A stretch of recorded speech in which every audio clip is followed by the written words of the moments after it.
apabila kita bersyukur. Harta, pangkat, jabatan baru memberikan sesuatu ketenangan, ketentraman kepada kita apabila kita bersyukur. Kemiskinan pun akan menjadi suatu rahmat bagi seseorang apabila dia mau bersyukur. Maka untuk itu selalu diingatkan kepada kita, mari kita bersyukur. Ayo bersyukur. Syukur dalam konteks bukan hanya di bibir, bukan hanya di mulut, tapi syukur yang betul-betul diucapkan, syukur yang betul-betul dilaksanakan, syukur yang betul-betul lahir dari lubuk hati yang dalam, tergambar dalam sikap, perilaku dan tingkah laku. Allahumma sholli ala Sayyidina Muhammad wa ala ali Sayyidina Muhammad. Sama-sama kita sampaikan kepada Nabi besar Muhammad sallallahu alaihi wasallam. Bapak-bapak kaum muslimin yang dirahmati oleh Allah. Pada khutbah yang sangat mulia ini, Khatib hendak menyampaikan suatu kisah nyata. Semoga kisah nyata ini dapat kita ambil iktibar dan manfaatnya untuk kita semua. Bagaimana kisahnya? Ketika Nabi Musa hidup, maka Nabi Musa melewati suatu lembah. Sesampainya di suatu lembah, Nabi Musa bertanya kepada Allah, "Ya Allah, beritahukan kepadaku siapakah temanku, siapakah sahabatku di surga nanti. Beritahu aku ya Allah, sianang kajadi kawan ambo di sarugo besok." Maka seketika itu terdengar suara, "Wahai Musa, sahabatmu adalah seorang pemuda." "Ya Allah, siapakah pemuda itu?" Maka terdengar lagi suara, "Pergilah engkau ke pasar sana, di ujung sana. Carilah seorang pemuda penjual daging. Itulah sahabatmu." Maka tanpa pikir panjang, Nabi Musa menuju pasar yang disebutkan oleh Allah. Sepanjang jalan Nabi Musa berpikir, kenapa sahabatnya seorang pemuda? Kenapa sahabatnya tidak seorang yang ahli sufi, yang taat kepada agama, yang sudah berumur, yang soleh? Tetapi kenapa seorang pemuda? Sampai di pasar, Musa sibuk berkeliling mencari penjual daging.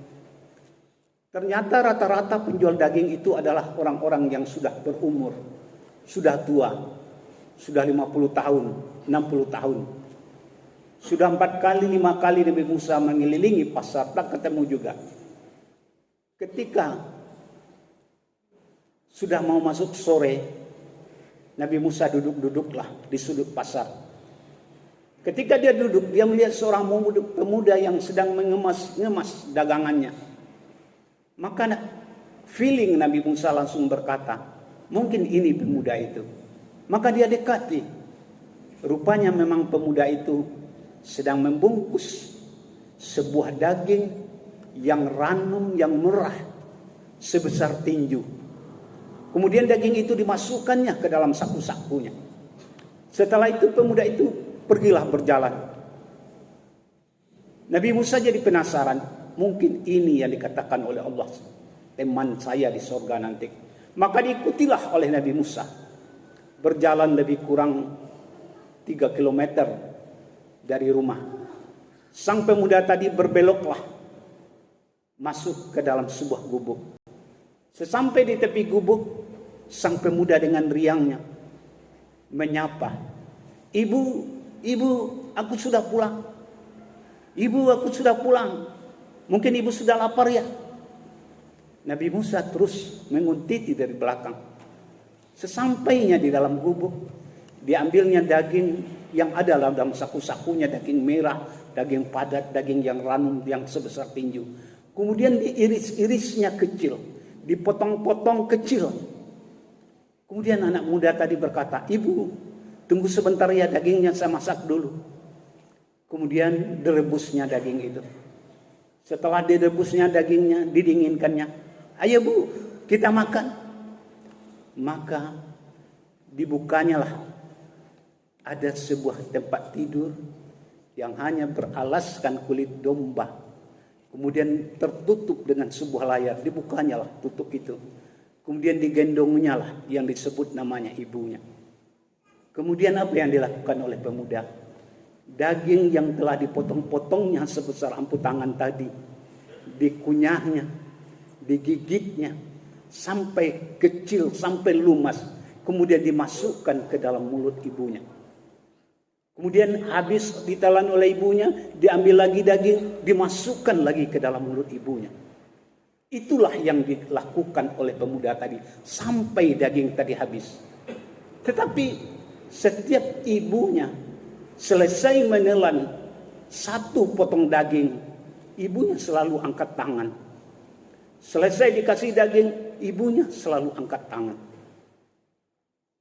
Setelah selesai menghabiskan daging, Musa jadi penasaran dan dia mengetuk pintu. Assalamualaikum. Waalaikumsalam. Boleh saya menumpang istirahat sebentar, wahai anak muda? Boleh. Tapi ini gubuk saya gubuk reo, gubuk jelek. Tidak apa-apa. Kemudian Nabi Musa memperhatikan sekelilingnya. Tidak ada istimewanya anak muda ini. Tetapi feeling dia mengatakan, kok sepertinya ini sahabat saya. Dia bertanya lagi, bolehkah saya bertanya siapa yang ada di dalam kelambu yang lusuh itu?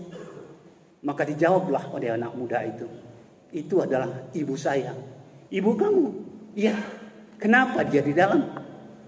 Dia sudah 9 tahun lumpuh, tidak bisa berjalan, tidak bisa mandi. Lalu ya saya mandikan sendiri, saya yang merawatnya. Lalu makannya ya seperti yang Bapak lihat tadi. Kalau Bapak melihat saya rebus, saya kunyah, saya masukkan ke dalam mulutnya. Jadi kamu 9 tahun merawat ibumu? Iya, saya sudah 9 tahun merawat ibu saya dengan makanan ala kadarnya. Kemudian Musa mulai penasaran. Anak muda juga heran, memangnya Bapak siapa? Boleh saya tanya Bapak siapa? Tak tahan Nabi Musa menyembunyikan identitasnya.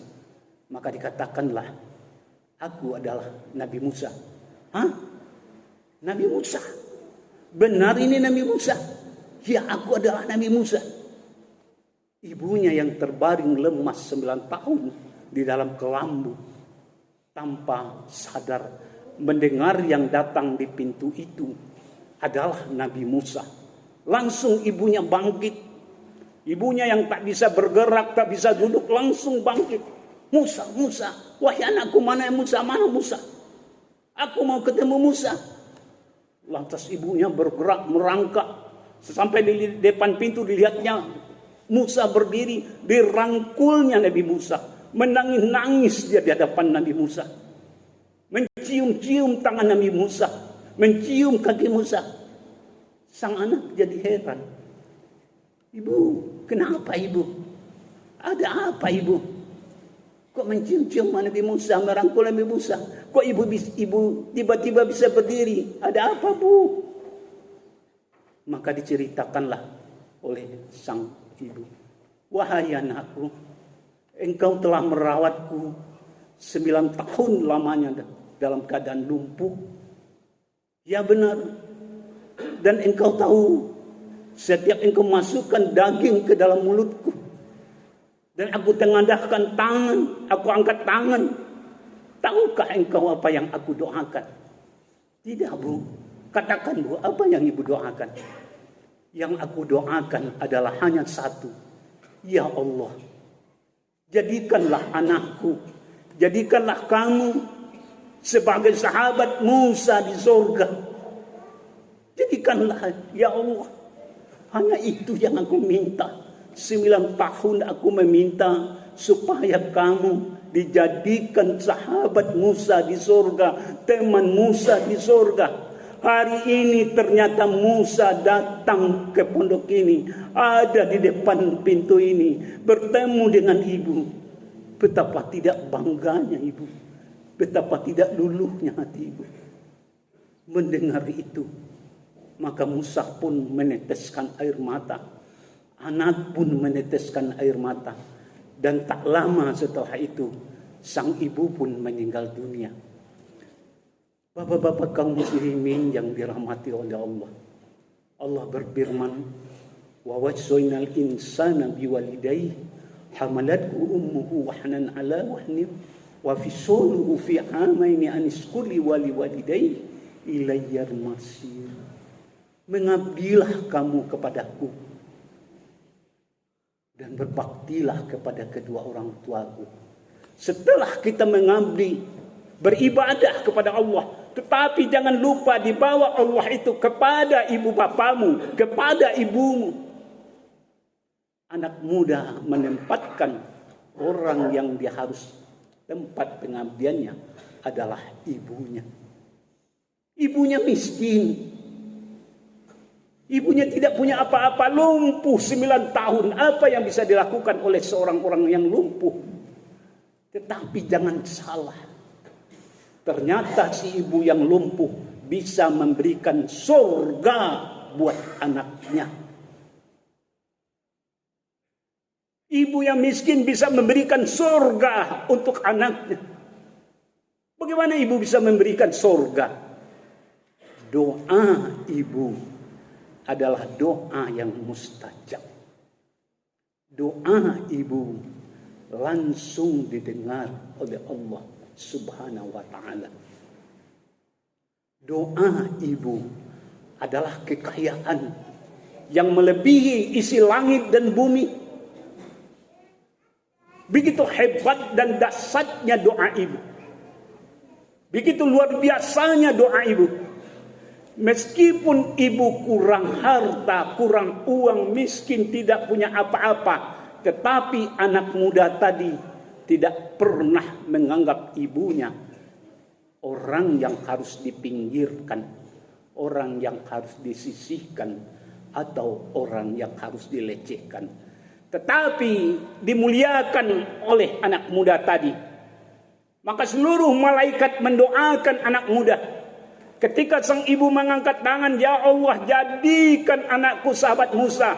Malaikat-malaikat pun mengangkat tangan kepada Allah. Tercatatlah anak muda tadi sebagai temannya Nabi Musa di surga.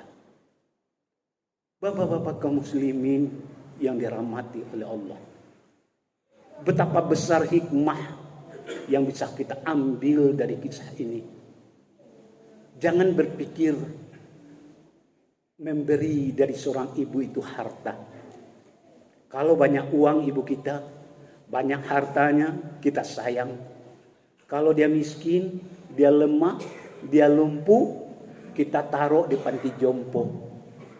Karena kita anggap ibu tidak berarti apa-apa. Karena kita anggap ibu tidak bisa memberikan uang, kekayaan, jabatan kepada kita. Itulah yang salah. Cara kita berbakti kepada kedua orang tua kita. Ibu anak muda tadi miskin, betul. Tetapi dia kaya akan doa. Ibu anak muda tadi lumpuh, betul. Tetapi doanya yang mengalir dari mulutnya didengar langsung oleh Allah Subhanahu wa ta'ala. Maka jadilah anak muda penghuni surga. Tidak ada yang lebih hebat di dunia ini selain dari kita penghuni surga. Kita datang ke masjid untuk apa? Cari surga. Ada pengurus masjid, panitia masjid, seorang dermawan bangun masjid 10 miliar, 20 miliar, 30 miliar untuk apa? Surga. Ada orang berimpak ratusan juta. Itu apa? Surga. Ada orang bangun tengah malam sujud, tahajud, puasa. Untuk apa? Surga.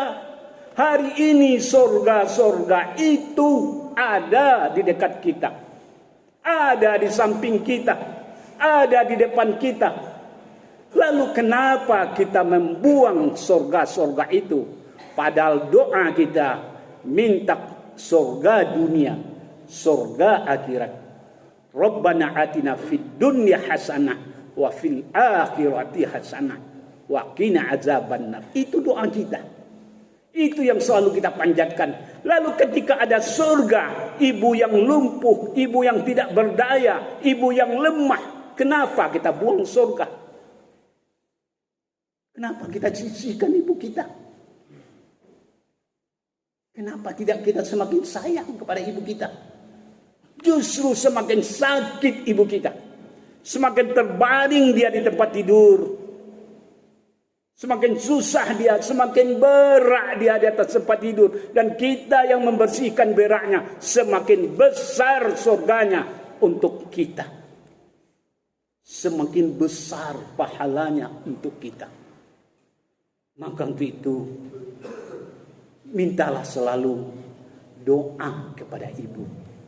Bila kita berkirim uang kepada ibu, jangan minta balasan kepada ibu, tetapi mintalah balasannya doa. Bu, ini ada uang untuk ibu, 2.000, 10.000. Boleh kasih ibu. Tapi jangan, Bu, besok tolong saya, Bu, ya. Tolong cuci ya, Bu. Tolong kasuh anak ya, Bu. Tolong tungguin rumah, Bu. Jangan. Lalu apa yang diminta? Bu, ini uang untuk belanja ibu sebulan 100.000. Doakan saja aku ya, Bu. Doakan anakmu. Doakan rumah tangga kami, Bu, bahagia. Rumah tangga suami istri yang mendapat doa restu dari ibu akan menjadi rumah tangga surga. Rumah tanggamu bahagia, rajin-rajinlah minta doa kepada ayah dan ibunya. Demikian saja. Semoga dapat kita ambil tibar dan manfaatnya. Faktabiru ya ulil albab.